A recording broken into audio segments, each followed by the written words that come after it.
Charlie, I want to talk a bit about Catholic social teaching with a special emphasis on the family.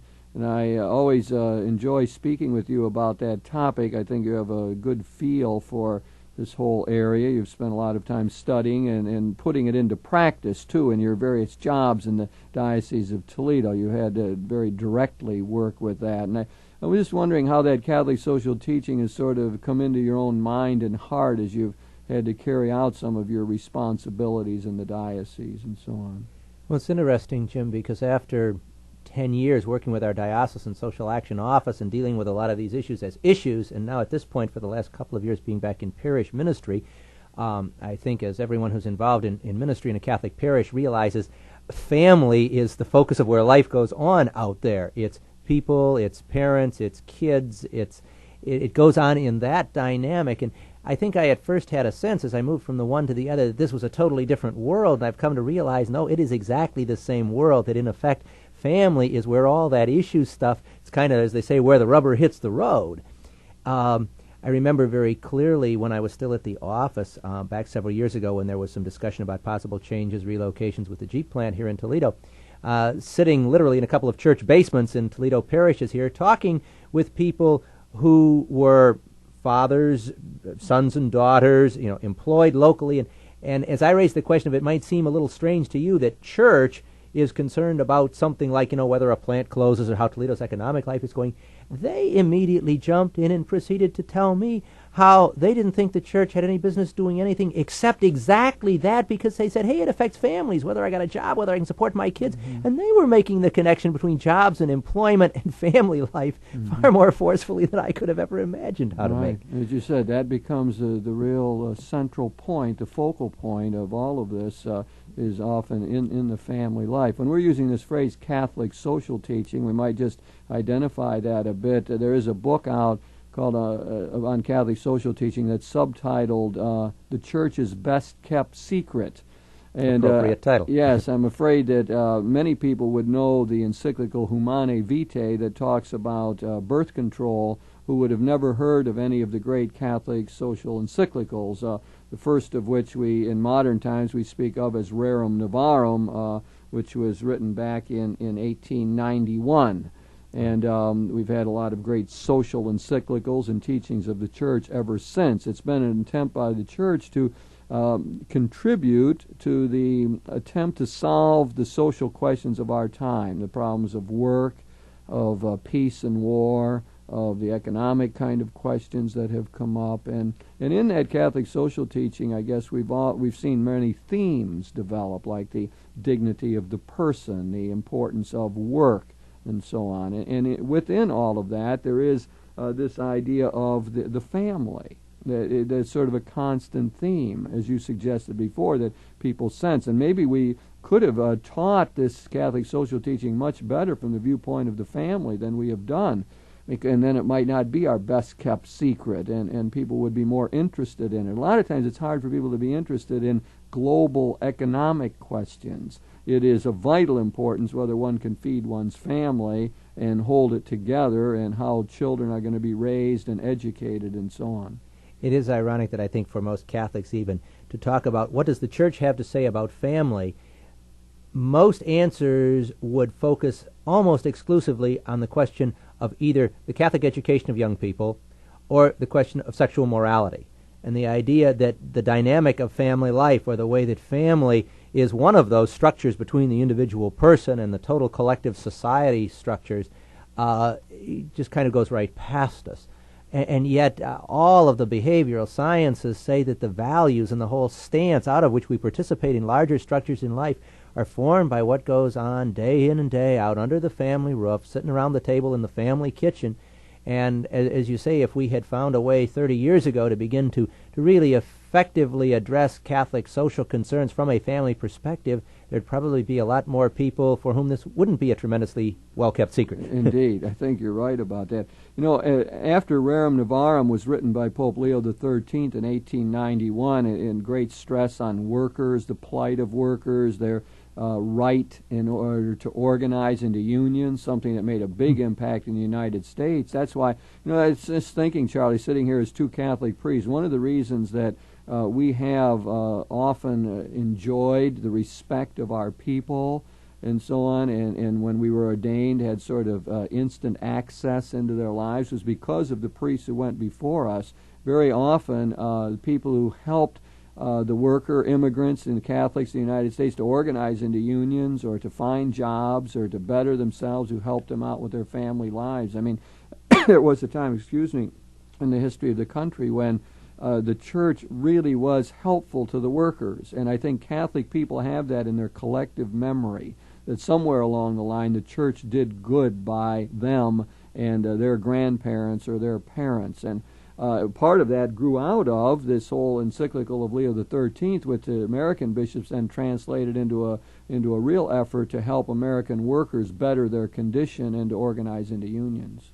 Certainly in the United States, the labor organizing history of this country from the 20s and 30s on into contemporary times has had some very significant Catholic Church figures involved. You had priests who were out on the picket lines with their people. You had scholars and even bishops who were writing extensively on this issue that in some ways seemed to be almost an alignment, economically, socially, even politically, of the Church with the concerns of working people, with the particular political structures in which that played out. And I think one of the strengths of Catholic social teaching, both in terms of papal documents, the documents of the Council in recent years, the recent statements of the American Catholic bishops, has been to really try to speak to both ends of that. As we said earlier, it's not as though, the workers are being sort of idealized and romanticized here, and capital and ownership and big business is inherently evil. I mean, Catholic social teaching has not remotely said that. I think we've been more clearly speaking to the values and the needs of both ends of that relationship in modern times, though. Right. In our most recent statements by the Catholic bishops in the 1980s, Economic Justice for All, a pastoral letter by the American bishops, I think, calls for partnership. It calls for partnership among various actors, as they call them, in our economy, including industry, business world, labor unions, the state, the churches, the voluntary organizations, and so on. So it really is a question of cooperation and collaboration and not putting any one sector down. In fact, it's trying to build up all the sectors so they can work together for the common good. It's interesting that of those intermediate structures between just individual persons or even the family at one end and government, if you will, at the other end in terms of something that represents the total society, in those intermediate structures you certainly have realities like the labor unions as those have developed, and certainly there have been rises and falls of both the membership and the effective input of organized labor in the American political and social scene over the last 30 years.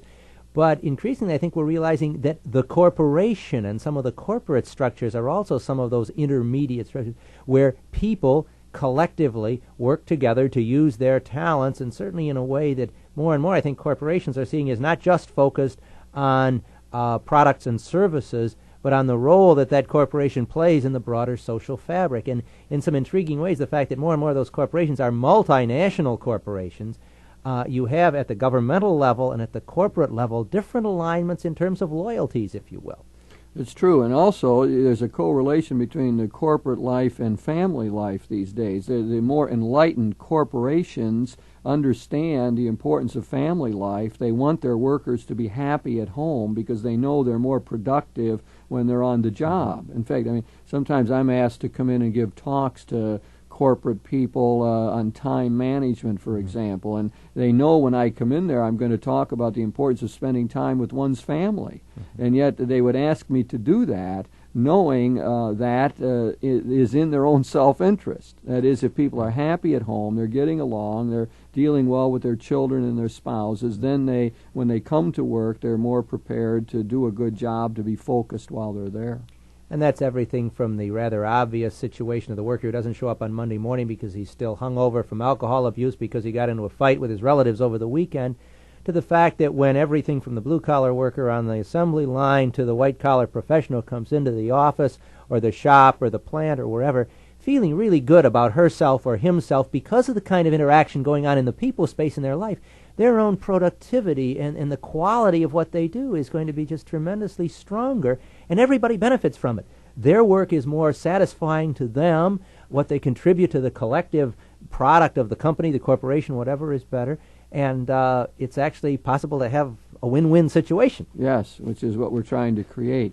You know, Charlie, after Pope Leo XIII wrote Rerum Novarum in 1891, we always use the Latin terms for those. The English term is the condition of labor, Rerum Novarum, first two Latin words in the encyclical. 40 years later, Pope Pius XI in 1931, in the midst of a worldwide depression, wrote another one called Quadragesimo Anno, which means 40 years afterwards, often in English, the reconstruction of the social order.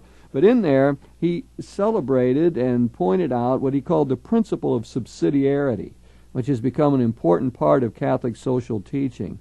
Let me just quote the way it was repeated in Mater et Magistra later by John the 23rd. He put it this way: "It is a fundamental principle of social philosophy, fixed and unchangeable, that one should not withdraw from individuals and commit to the community what they can accomplish by their own enterprise and industry.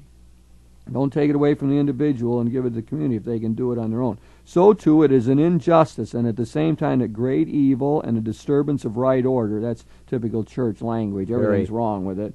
"To transfer to the larger and higher collectivity functions which can be performed and provided for by lesser and subordinate bodies." Now, that's the classic statement of the principle of subsidiarity. It means that you shouldn't have the state government can do what the city government could do, and you shouldn't have the federal government do what the state government can do. In other words, you try to get the action happening at the lowest collective level. So you want people to be more in charge, you want people to be responsible for their own lives, and if it keeps getting extended to higher and higher, more remote bodies, the concerns of individuals are lost and the needs of people somehow fade from consciousness. I think a dimension of how that plays out, Jim, is the sense of ownership. I'm in a parish in somewhere between inner city and suburban part of Toledo. There happens to be a park, which is technically a city park, that is right smack in the middle of the parish. The 40 or 50 people whose homes surround that park sort of, I think, consider it theirs as a matter of fact, but worrying about whether the lights are on out there or not, so that whether it's dark at night or going across on the park side of the street and planting flowers, people sense that their care for it, their attentiveness to it, is much different than if you talk about green space in the metropolitan Toledo area. At that point, they've moved to, if you move this up to federal legislation to provide more money for environmental concerns, then they're completely divorced from it. That the closer people are to it, the more that literally they have some hands-on contact with the issues, plus the fact that at that level, they're the experts. They know about the stuff that's going on in their own immediate space. The U.S. bishops' effort over the last 18 years with the Campaign for Human Development has been based on exactly that same concept, that the people closest to the problem may actually be the experts because they live with it day in and day out. And so that whole principle that says keep it localized, which of course has tremendous political as well as social implications in terms of how you structure responses the community needs. Yeah, very well said, and your example is telling indeed, and I think it brings out the wisdom of this principle of subsidiarity in the Catholic social tradition, and it really has been played up by all of the great encyclicals since, and where we must try to operate at a local level. It's even down to the level of our traditional insistence that private property is a right that humans has that same sort of character to it, that if people own something, then they're more likely to take care of it. It's part of what would be behind rehab housing, where you could get people to own their own houses, and then they're going to take care of them. So it's important for us to say that, because a lot of times Catholic social teaching has been criticized for being nothing but the great society warmed over, or of being nothing but a reliance on government to solve all of the problems. And I know intelligent people who think that about Catholic social teaching, and I think it's just absolutely wrong, and the principle of subsidiarity is exactly the point that shows that we've gone in another direction. So it's not a matter of expecting government at the highest level to solve all the problems. The confusion that people have is when the Church talks about society and state. When the Church documents say society, they don't mean government. When they say society, they mean all of the individuals, all of the various intermediate groups, including families, that make up the larger society. And when they say state, then they mean government. And they say the responsibility to improve the social order is really the job of society as a whole. That means all of us. And your example, I think, brings that out clearly. I think, too, what comes in there is that there is a, if you will, a collective dimension. To go back to the park in the parish, it's precisely because 40 or 50 households that represent several hundred people collectively share a concern about that. If one or two people that live around the park really want that park to look nice and nobody else cares, the park is going to end up looking pretty junky. So that the whole principle of subsidiarity also calls for a collective effort, but doesn't move that collective effort over to big government, whether it's big city government, big state government, wherever you want it to go. Yeah, a collective effort, that's well put, and that because Catholic social teaching always has a communal dimension to it. Well, when we talk about the family, then so we see these intermediate groups are important, these smaller communities, and certainly out of all of those, the most important for us is the family. That's this larger grouping that we're born into, that we don't choose, and we suddenly find ourselves in. We have high expectations for the family. I mean, we want this family to be, as we call it, a haven in a heartless world. It's supposed to be the place where we are always welcome, where we can find fulfillment, where there's love and caring and harmony. And we think of Thanksgiving meals and Christmas celebrations and this high idealism, and that runs into, of course, the reality that often some of our greatest hurts occur in family life, that we learn not only how to love one another, but how to wound one another, that we disappoint each other within family life. It's never as great as we would like it to be. Our romantic memories of childhood, if they were happy ones, are often disappointed as we try to return to them. We have all of the literature now on dysfunctional families, abuse that goes on, alcoholism, compulsive behavior that creates a whole next generation of people who can't trust, who find it hard to form relationships and form new families. So there is a tension here, as I'm suggesting, between the high ideals and hopes and expectations and real life as we know it living in families. I think, and I realize the potential to get in trouble on this because our diocesan family life director also happens to be a member of our parish, and he will have to pardon my oversimplifying of family theology here a bit. But it seems to me that family is where fundamentally you learn two things. You learn that you're worthwhile as an individual. If a contrary message to that gets built into the first 5-10 years of any man or woman's life, it's going to be terribly difficult to undo that later. But it's also where you learn to function effectively and cooperatively together with other people.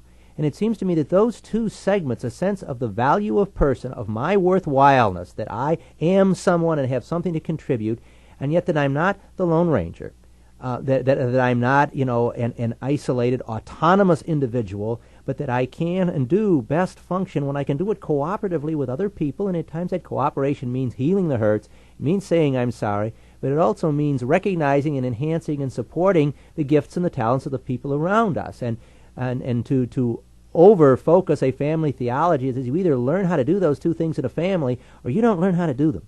Right, and then you can't function in the real world.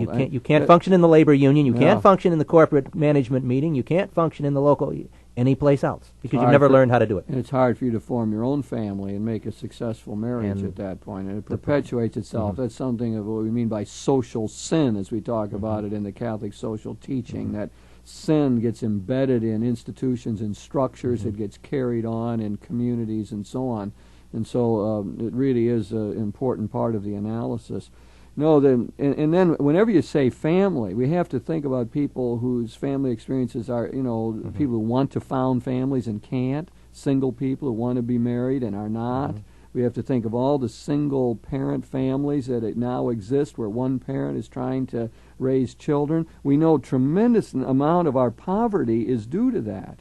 I mean, a high percentage of people who live in poverty live in single-parent families, usually where it is the woman who's either on welfare or trying to support the family.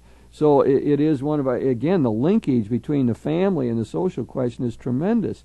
Someone said that if you wanted to avoid poverty in the United States, there's a few things you could do. One, you could graduate from high school. Two, you could get a job, almost any job that you could keep. And three, live in a two-parent family. That's the key to getting out of poverty in the United States. And so we have just tremendous problems that way. Female heads of households and their dependents now constitute some 48% of all the poor people in the United States. 36% of the families headed by women are poor, while only 8% of intact families, two parents together, are poor. Only 8%. So we have a real telling notion here about family life and the economy and the social question. Plays back into an issue that's been part of the Catholic social documents since the very beginning, and it has to do with wages and the so-called living wage, in the sense of a wage that supports a family. And we're the fact that just recently, because of the increase in the minimum wage law, we're now looking at a 4.25 minimum wage. But that also means that suppose you have mom and dad, so you have one of those conditions, you have a two-parent family, and they have two children. Well, if mother and dad are both working full-time at minimum wage jobs, they're bringing in between them less than $17,000 a year gross.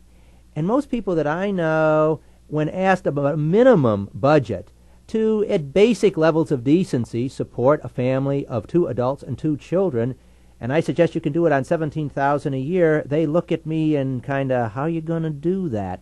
And that would be with both parents working full-time. So on the one hand, we have a society that says it's important that people work. We don't want people on welfare. We don't want people on the dole.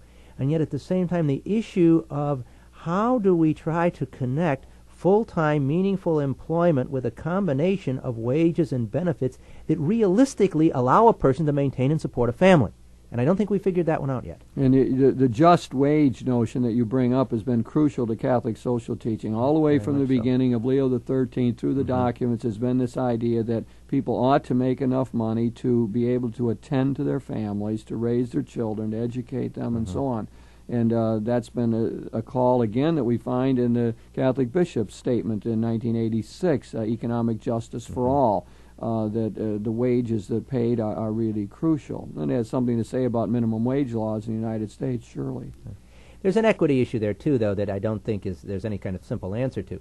That if two people are working side by side at the same job, doing the same thing, and the one has to support himself or herself as a single adult on what they earn, and the person next to them has to support themselves, perhaps a spouse, perhaps a couple of children, you cannot say, well, gee, you have to support 4 people, you have to support one, we'll pay you 3 times as much for the same job. You can't do that. Right. And yet at the same time, you cannot afford to pay the kind of wage levels that would allow everyone in our society with one parent working to adequately support a family. And the interplay, though, of the social and the societal need for stable families, and that is deeply connected with income and family support, how you play that off against the individual wage issue and the economic well-being of the company, that if it's paying such high wages that it's going out of business, is not doing anybody any benefits anyhow. That says that collectively, because no individual and government cannot resolve those issues, and so if they're going to be resolved any place, it's going to be exactly in that middle ground, which is what the subsidiarity principle focuses on. Indeed. And I think what you bring out there shows us the complexity of the social questions. Extremely. And there's no sense that the Catholic Church is going to come in with its social teaching and say, there's clearly how we're going to solve all this. One of the issues, and I don't want to spend a lot of time on this, but there seems to be 2 general viewpoints of what's gone wrong with family life and why it's broken down. One is, often we hear from the more conservative commentators, is that the problem has to do with the feminist movement, with the lack of complementarity, with women wanting to get out of the home and have their own jobs, and that this created strains and so on, that it's really a sort of a sexual, male-female, feminist movement kind of problem. On the other side, I think from the left, the kind of criticisms we hear is that it's an economic kind of problem, that it's the capitalistic system that's created a competitive atmosphere, that it's urbanization. That was the idea of Pope Paul VI, that it's urbanization, it's these large cities and the crowded conditions and the poverty there and the filth and so on that is really, and the drug scene that would cause these family problems. So, I mean, you can look at it from either side. What is clear, however you analyze the cause, that we do have a great breakdown of family life, that's for sure. I think the Holy Father, perhaps, if he saw a little more rural poverty, would see that it's certainly not just an urban issue. But I think the way that our society, I think of the phrase that one hears with great frequency of, oh, you're just a housewife. We've done very little culturally in our society to say anything about the value and dignity of caring for a home and children, whether it has paycheck attached to it or not. It goes back to that whole question in terms of the dignity of human work, of is that a fulfilling and a worthwhile way to invest 40, 50, 60, 70 hours a week of your time and energy? Certainly there are a lot of women who say, yes, it is, and I choose to go there. Other women we have to support them. And we have to. Yeah. And yet other women are saying, I have other talents and gifts and abilities that I want to develop, and to say, well, no, your role is simply to stay at home is just a total injustice. Yes. Both sides, I think we have to work at. Somebody said that they added up the hours women work and the kind of work they did in the home, just attending the home, is worth about $40,000 a year. And I said, well, that's really being underpaid. I mean, there is no monetary value on that. It's too important.